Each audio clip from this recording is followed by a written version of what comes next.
I have never really posted anything on Reddit, and I have always enjoyed scrolling through the posts or content that appeal to me. I have never seen other sites where people are willing to share their experiences, horrible or otherwise, and actually find people that can relate or give their honest opinion in a candid and honest way. My girlfriend and I met at a college party. She was a freshman and I was a senior. We were both drunk and went home together. After that, we became friends with benefits. Then our relationship turned serious. Needless to say, our relationship initially was not the healthiest, as we are both coming out of an abusive relationship. I had been on a 1 year long relationship before meeting her. The relationship I had before meeting her was toxic to say the least. I finally grew some balls and left my previous girlfriend after 3 years because she had cheated on me. I forgave her, and then it happened again. At that point, I was hurt and ended up sleeping with almost all her friends. Honestly, her friends initiated it with me, and once I lost my trust in her, it was easy to justify it in my own mind. When the initial toxic relationship ended, I was very adamant about not getting into a serious relationship. But when I met this girl, she wasn't like the rest of my one night stand. I felt a deeper connection with her. The more I got to know her, the more I liked her. It was usually the other way around. She herself was trying to get out of an abusive relationship with an ex-boyfriend who physically abused her. She described an incident where she just moved in with her boyfriend after graduating high school. Her ex-boyfriend physically assaulted her, all because she came back from a trip with friends and told him to keep the apartment clean, telling him how unhappy she was with the state of the apartment. She was working on expressing her feelings before going nuclear, something she was doing for them. He then got upset and did his usual thing, telling her that he's taking his things and he's done. She asked him not to take things and to just leave, but it devolved into him putting his hands on her,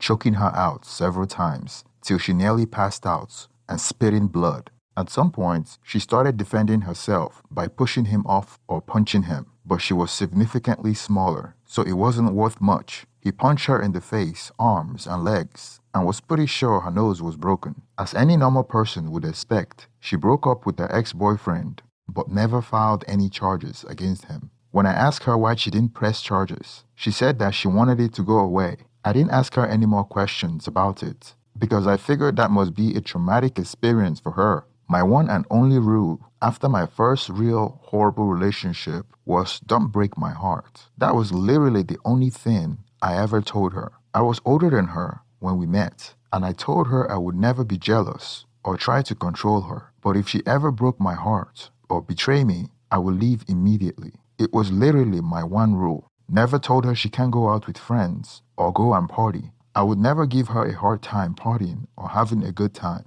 We both plowed through our layer of trauma to find real love, and I was never unfaithful to her. I made a point to be completely honest with her. I had already seen the other side and was determined not to repeat the same mistakes. After 3 years of dating, she graduated and found a job close to my apartment, so she moved in with me, and I added her name on my lease. Her job was close to my apartment, so moving in with me was really convenient for her. Moreover, she had messed up her credit in the past, and it was difficult for her to get into a good apartment. She started working with a coworker that practiced a fundamentalist view in an evangelical Christian sect, and they would be talking about religion, and she would preach to her. When my girlfriend comes home, all she wants to talk about was the Bible and preaching the gospel. Then she became religious overnight and started going to church. Initially, I felt like her conversion to this sect of Christianity was a means to cope with the stress and trauma from her previous relationship. We had a philosophical debate about life, whether or not mankind have an overarching objective purpose in the universe. She couldn't accept the premise that life had no objective purpose, and she has to believe in something. In short, I think she was using the good versus evil struggle imposed by Christianity as a means to give her life, and by extension, society, a higher purpose. She also claimed that she converted to this particular sect of Christianity because the version of heaven that she was told as a child was wrong, and that she now had an incentive to get into heaven. From what she told me, she was indoctrinated into the faith as a child, and most of her authority figures were Christians. As such, she feels comfortable in going back to a belief system that she was raised upon. as it provides some degree of stability. At first, I didn't know what to make of it. I wasn't a religious person, and I feared that she would pressure me to join the religion and impose her belief on me. The first thing I noticed was that she stopped hanging out with her best friend. She stopped drinking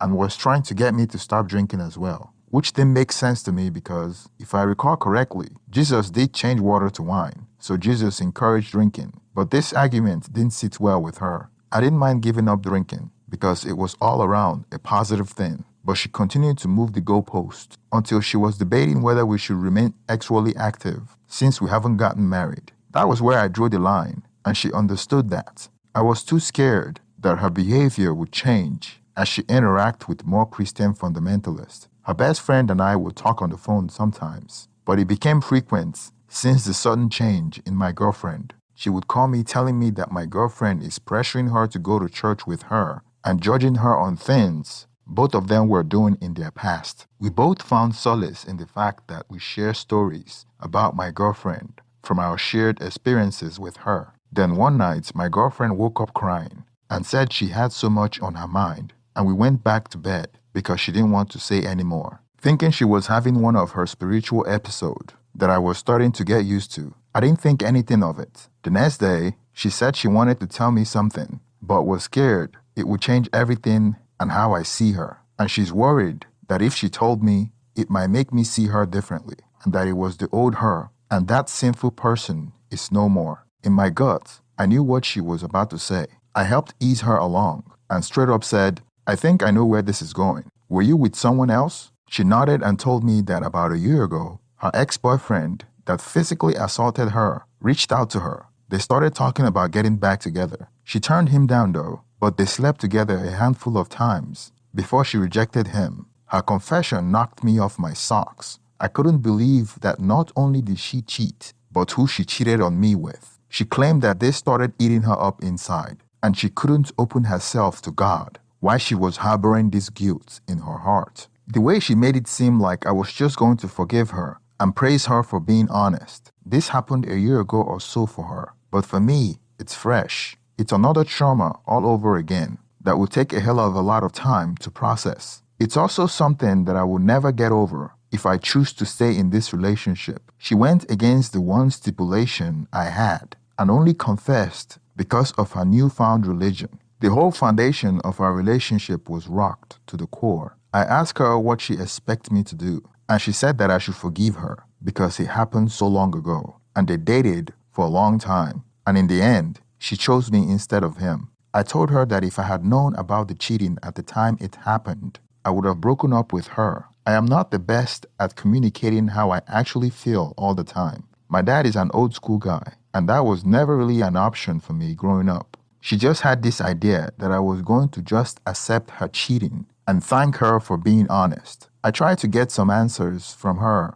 especially why is it that she cheated with a boyfriend that physically assaulted her and almost beat her to death, and she tried to play down the physical assault like she was trying to protect him. When I pushed her for more detail, she kept apologizing and telling me that she has apologized and we should leave it at that and forge a new future ahead. I felt like she was stonewalling me, like her newfound religion gave her this confidence, like she's untouchable, and what she does to hurt others doesn't matter. To add to that, she even tried to convince me to attend her church, like I was the one that needed forgiveness. I was stunned. I felt betrayed in the worst way. Her apology was not from the depth of her heart. It was like she felt like it was her old self that cheated on me. Therefore, she shouldn't be responsible for it. Maybe that's what the people in her church told her. I called her now former best friend and told her what my girlfriend just confessed to. Then her friend shocked me when she started spilling the beans, saying that she was aware of the affair and that it was premeditated.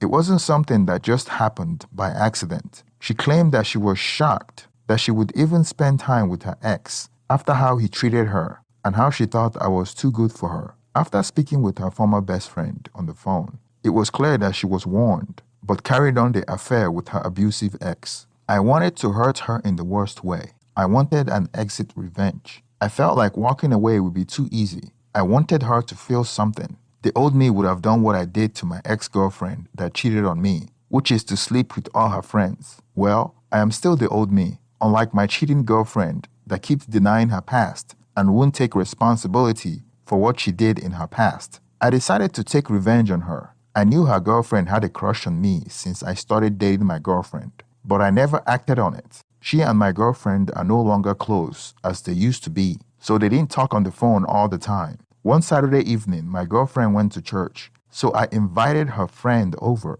for some drinks, telling her that my girlfriend was out of town. I made sure I left the front door ajar. We started talking about my girlfriend cheating on me with her abusive ex, and one other time that I didn't know about. I have already made up my mind that our relationship is over. I initiated a kiss with her friend. She reciprocated as predicted. Then we took it to the bedroom I shared with my girlfriend. I went super extra on the ex department to prolong it as much as possible. I didn't care at this point about getting caught because that's what I wanted. It was unfortunate that her friend wasn't in on the revenge. Her friend was riding me when she suddenly jumped off me as my girlfriend entered the bedroom screaming. My girlfriend apparently walked through the ajar door and caught me banging her friend as I had planned. She went crazy, back to her old self. She attacked her friend, throwing punches at her as I pulled her away to give her friend enough time to take her things and leave. After her friend left, she turned to me and asked me why I did this to her. I told her that I could say the same thing a week ago, and I used the same words that she used as an excuse. She tried to tell me that I did it out of revenge, so it doesn't count. She told me that out of everyone else, I shouldn't have done it with her best friend. I responded that out of everyone else, she shouldn't have done it with an abusive ex-boyfriend. She said she regretted confessing to me as I am now using it against her. I told her that she should be ready to endure the consequences of cheating. She later said that now that we are even, we would break up. Both of our names are on the lease, and it would be a huge financial hit if she had to pay off the rent by herself. Since the lease ends in 4 months, she wanted us to separate after that. I agreed. I slept in the living room that night since she was upset at me. The following day, after she went to church, I packed everything in the house, including the mattress and box spring, gifts, and everything that belongs to both of us, and I moved everything into storage. The only thing I left in the apartment was her personal belongings. When she came back from church, she started blowing up my phone, leaving voice messages, threatening to get the police involved for stealing her things. I didn't steal her things. Most of the things she claimed are hers were gifts that I bought for her, or things that belongs to both of us. The reason why she was mad was because she can't move easily, because her work is closer to the apartment, and her credit is not good enough to rent a place in a good neighborhood. After she couldn't get in touch with me, she called my family members and told them that I stole from her, and she caught me with her best friend. She didn't mention what part she played in this. Many people believed her because of my past, but I didn't care. I'm just glad that she finally felt as hurt as much as I did for her betrayal. Her friend wanted to continue the relationship with me, but I didn't think it was a good idea, as she reminded me of my ex-girlfriend, and she was aware of her affair but kept quiet, which is understandable, and I don't hold it against her. But I still want a clean slate. My girlfriend continued with her religion for 1 more year. Then all of a sudden, I started seeing pictures of her on social media drinking again. I was glad she found her religion and exposed herself. Otherwise, I would have created a family with a cheating harlot. Thank you for making it to the end of this video. Please don't forget to like the video and subscribe if you haven't already. And let's get some reaction in the comment section. Thank you.